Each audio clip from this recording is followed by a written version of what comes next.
फूलल बा पहुआ पारल बा छाला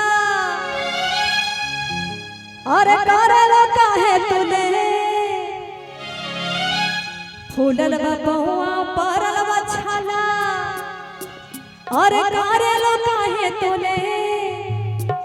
कहाँ करल काहे तूने तो भोले बाबा हो ए भोला बाबा हो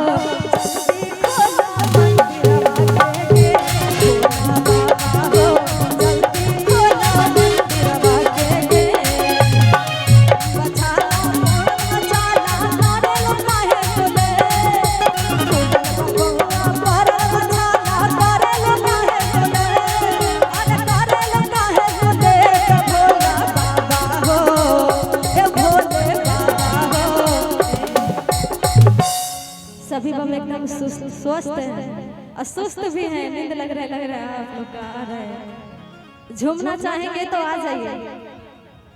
भोला बाबा के जल चढ़ाने जाएंगे तो मंदिर भी खोलने के लिए तो बोलेंगे कि भोले बाबा हो